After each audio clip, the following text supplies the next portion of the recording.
Mana saudara? Masuk ke dalam kamar. Masuk ke dalam kamar. Pintunya saudara kunci? Tidak, Yang Mulia. Tidak. Kenapa tidak dikunci? Saya lupa karena saya capek. Saudara lupa karena capek.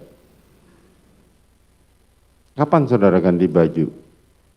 Setelah tiba langsung saya ganti baju karena saya ingin istirahat. Kepala saya pusing sekali. Tapi saudara lupa untuk tutup pintu ya. Saudara tidak lupa untuk ganti baju, tapi saudara nggak lupa tutup pintu. Saya menutup pintu tetapi tidak mengunci pintu, Yang Mulia. Kapan suami saudara tiba? Saya tidak tahu suami saya tiba. Saudara tidak tahu suami tiba. Saudara tahu siapa saja yang datang bersama suami saudara? Saya tidak tahu, Yang Mulia. Saudara tidak tahu. Kapan saudara mendengar suara tembakan? Saya waktu itu sedang istirahat, sedang tidur di tempat tidur.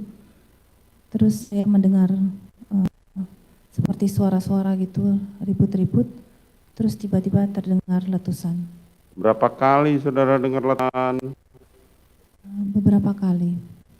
Apa yang saudara lakukan saat saudara mendengar suara letusan? Saya di kamar tutup telinga dan saya takut.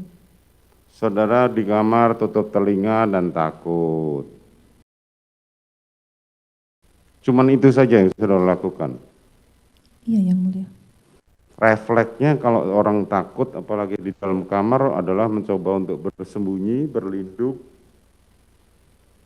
Karena saat Berlindung itu macam-macam, bisa menutup pintu, bisa sembunyi di balik lemari, bisa macam-macam. Kalau saya melihat memang sudah ada membawa jawaban dalam pikirannya ketika menjawab, ya. Karena kenapa? Sebenarnya ada blunder dari Putri loh yang dilakukan tadi ketika ditanya ya mengenai apakah saudara mendengar terjadi penembakan terhadap Joshua. Apa yang disampaikan oleh Putri? Putri mengatakan bahwa dia mendengar dan dia menutup telinga, ya. Ini petunjuk yang sangat menurut saya bisa menjerat Putri dalam hal ini yang bisa menyimpulkan bahwa sebenarnya Putri sudah tahu bahwa Joshua mau dihabisin, makanya dia tutup kupingnya.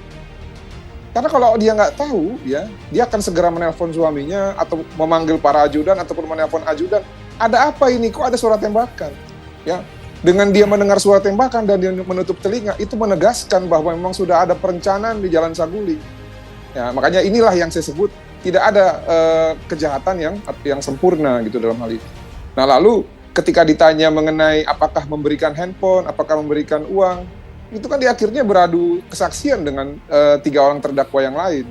Lalu yang lebih seru, ketika dikatakan apakah saudara memerintahkan Ricky Rizal untuk mengambil uang Joshua yang ada di rekening, dia tidak memerintahkan. Sedangkan Ricky Rizal mengatakan bahwa dia diperintah.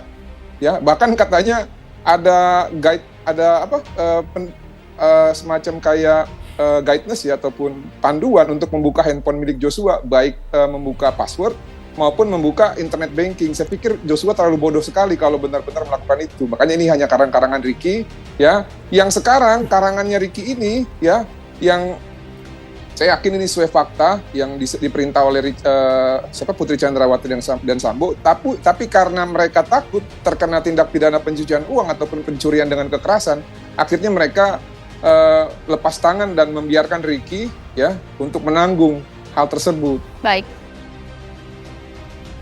Tapi tadi menarik yang disampaikan, kita menyambung dari apa yang disampaikan Bang Martin ya. Begini Mbak Caca, kalau dalam konteks kita buatkan logika hukumnya, misalnya Mbak Caca ada dalam suatu tempat, misalnya katakan di kamar, terjadi tembakan di rumah yang Mbak Caca, apa yang Mbak Caca lakukan? Kan pilihannya banyak kan. Itu yang kira-kira hakim tanyakan tadi. Kalau saya pasti lari turun ke bawah. Nah, kalaulah orang yang ada di dalam rumah itu juga bagian dari keluarganya, pasti yang dipastikan pertama kali siapa korbannya, atau apa yang terjadi di luar. Jadi dengan berbohong, dia sudah mengekspos kebenaran yang sesungguhnya.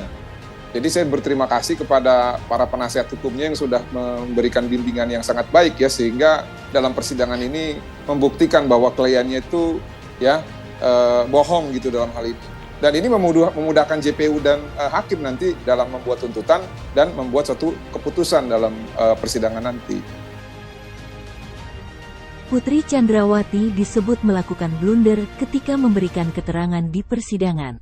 Tudingan tersebut disampaikan kuasa hukum keluarga Brigadir Nofriansyah Yosua Huta Barat atau Brigadir J, Martin Lukas Simanjutak, dalam menanggapi kesaksian Putri saat di persidangan. Saat persidangan, majelis hakim bertanya mengenai respons Putri Chandrawati kala insiden penembakan pada Brigadir J.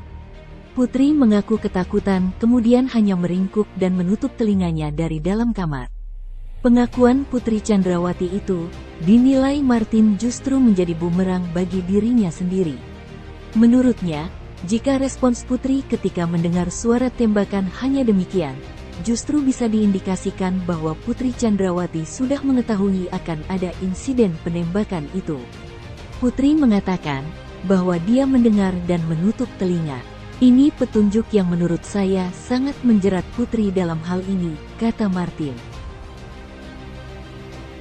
Menurutnya, jika tidak mengetahui akan ada insiden penembakan pada Brigadir J, seharusnya Putri menelpon para ajudannya. Disimpulkan bahwa sebenarnya Putri sudah tahu kalau Yosua mau dihabisi, maka dia tutup kupingnya. Kalau dia tidak tahu, dia akan segera menelpon suaminya atau memanggil para ajudan, tutur Martin.